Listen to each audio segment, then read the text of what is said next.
Let's talk about this last episode of 90 Day Hunt for Love. First, we see Elise, and I love Elise. I know some people really don't like her. They think she's annoying. They think she's too much. But I actually really like Elise because I think she adds a lot of spice to this season. And I think whoever casted her, shout out to them. Like, I wouldn't mind seeing Elise like on a 90 Day, the Single Life spinoff or another reality TV show because she seems like she was made for reality TV. And they got her calling out Rob because Rob dated her or rated her a 3 after their date after she was swapping tongues and spit with him and sat there and showed him her booty. But here's the thing, she's all mad at Rob because I guess after they made out, she went back to her room that night and she said Rob started reaching out to her and he was trying to get her to come to his room. He's like, come to my room's better. Which honestly, I believe him because there's actually been one of the singles spoke out and they revealed that the rooms that they had for the singles sucked compared to what they put the 90 Day Fiancé cast members in. Allegedly, they put the singles like in small rooms without TVs and none of them had like jacuzzis or none of the fancy stuff that the 90 Day Fiancé cast members had. Some of them complained of bugs. And then the 90 Day Fiancé cast members were all in nice fancy rooms. And now that makes sense why we never see them showing like the singles rooms. You know, they're always showing the cast members rooms, like especially like at nighttime when they're all doing their nighttime routines and getting ready for bed, and we see Colt get naked and jump in his bed. We never see that with the singles, and now it makes sense. But anyways, Rob was like, come to my room and I want you to hang out with me and I'm going to turn off all the cameras so nobody can see. Like, what would you have to turn off the cameras for, sir? I think you got in the back of your head, you're still thinking about the fact this girl's been telling everyone she got anal in the pool, and now you're like, you know what? I want to do some anal in the pool with her, and he can't get that off his mind, and he wants to hit her up and see how far he can take things. Rob wants to live like a dog, but he doesn't want nobody else to know he's a dog or call him out for it. But at the same time, Elise is getting all mad and calling out Rob because he rated her a 3 and he was trying to lure her to his bedroom, and she's like, I kind of feel like maybe he's acting this way suddenly because I didn't sleep with him. But the thing is, she came at him in super sexually charged day one. She literally tried to use her body to lure this man in, and it was like so over the top day one. And now she's getting mad when Rob is making it all about sex, when she's the one that started off making it all about sex with all the sex talk about anal and her anniversary and her butt. Everything was references to sex or her body. But at the same time, Rob was shady as hell to rate her a 3, the same rating as other people. Because if you feel the same way about other people, then why aren't you swapping spit with these people? And I don't get it. Like, how can you be swapping spit with somebody day one when you don't even know nothing about them? You don't even know where they're from, what they do for a living. You don't know if they have mono or warts. You know, if I was to go on a singles show like this, I would demand the producers to do an STD test. Elise felt bad because she kind of blew up and embarrassed Rob in front of everybody, so she apologized and she said, look, I'm super self-conscious. And I'm just like, damn, girl, about what? Because when I see Elise, I don't see any physical flaws. Like, her body is how I wish my body looked like. Like, she could legit be a Maxim swimwear model or be in Playboy if she wanted to. She's freaking gorgeous. But it just goes to show it does not matter what you look like. There's still a lot of people who look in the mirror and don't like what they see. And she said every single guy she's been with in the past has cheated on her. So it's kind of made her a little crazy in the head because she's always thinking the worst is going to happen. So she apologizes to Rob and she says she just wants to move forward like it didn't happen. And meanwhile, Colt is sitting down with, I guess, a therapist or something.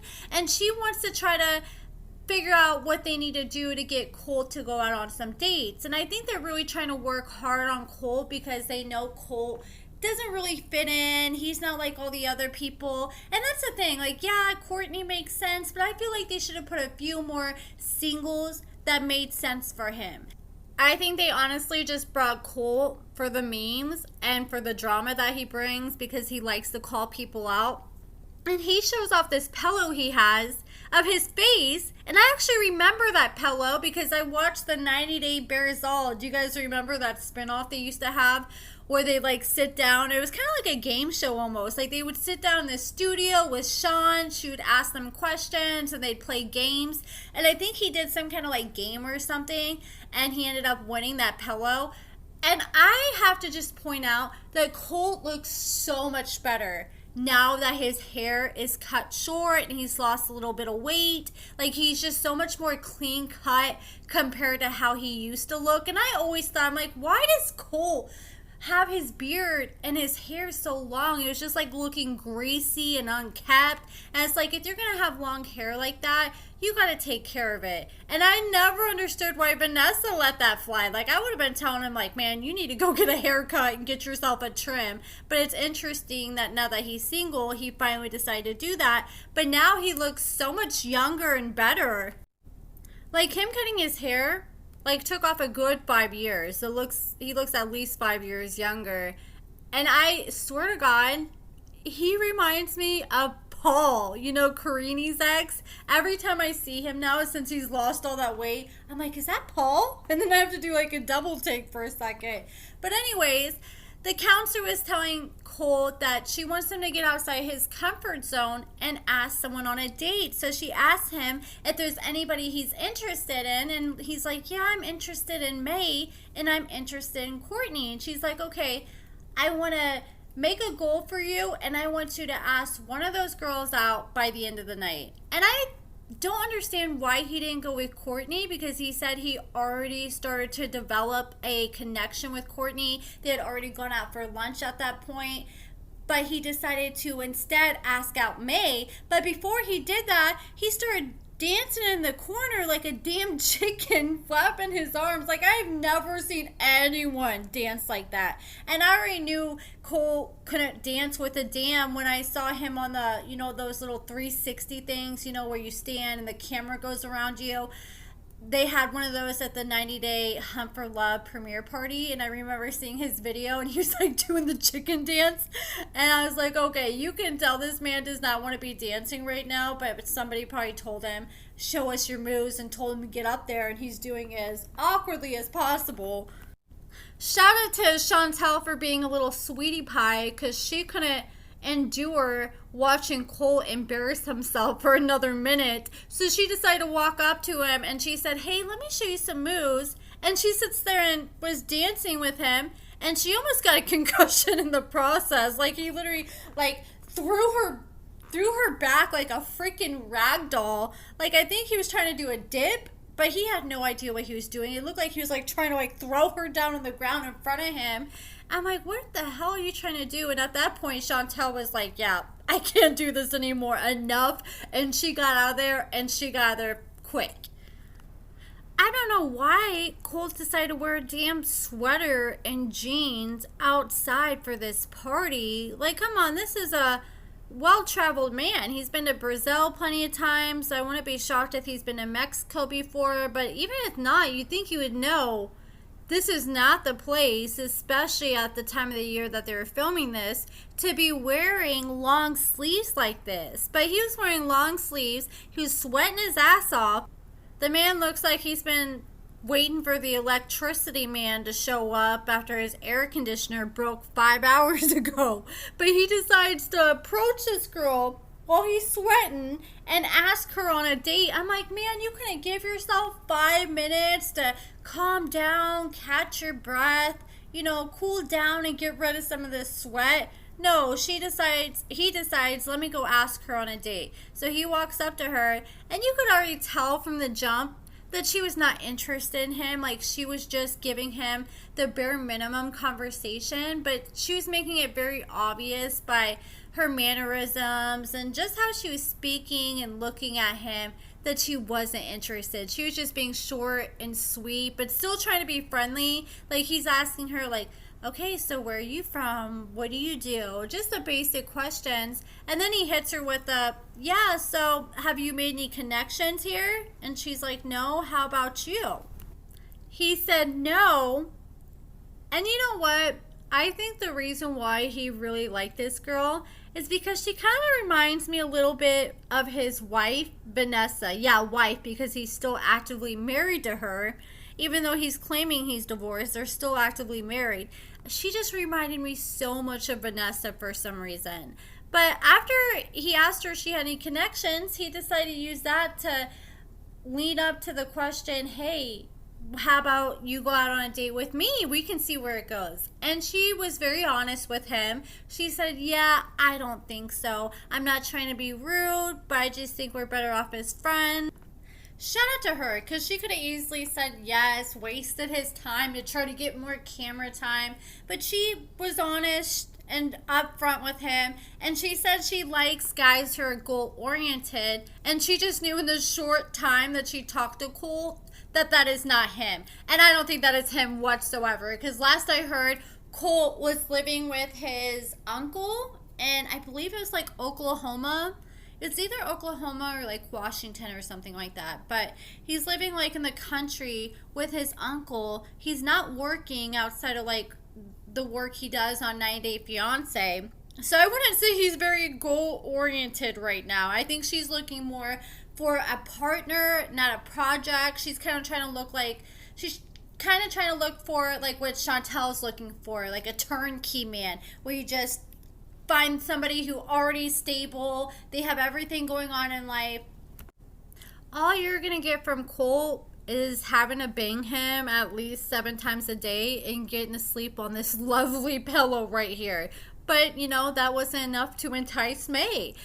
Then we see them all decide to jump in this, I guess, like minivan or Sprinter they had, and they decided to go to the club. And I guess like it was just mostly the 90 Day Fiancé cast members that went to the club. I think a few singles went, but I don't think they took the whole singles cast, which I just don't understand. Like at this point, it feels more like a 90 Day Fiancé reality show, just solely focused on the 90 Day Fiancé people and their drama. Like at this point, you guys could just got a big mansion. You didn't have to go to a resort. You could have just got a big mansion in the United States and went all out and got like 20 different 90 Day Fiancé cast members, because I just don't understand the concept of the singles, because we really don't see them enough, and it doesn't really like seem like they're pushing the hunt for love as much as they're pushing the drama. But again, I do know they need to get their little clips and stuff like that to show for commercials to entice viewers.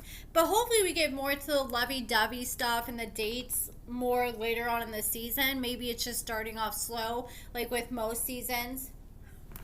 They all pull up to the club, and Tim is being awkward as hell because he does not drink, he doesn't dance, he's in his 40s, this is past his bedtime, but here he is still just showing up. And I just don't understand their decision to choose Tim, because I knew going into this he wasn't going to be a guy that a lot of the girls were going to be going after. Like, and the whole fact they brought Jennnifer on too, like I just feel like this drama is so old. Like we're beating a dead horse at this point. Like who cares about the drama between Jennnifer and Tim? I know I don't. It's years old at this point. Like I would have much rather seen, like if we're gonna, Jennnifer makes sense because she's pretty, but she doesn't have a lot of personality. You know, she just kind of talks with her eyes.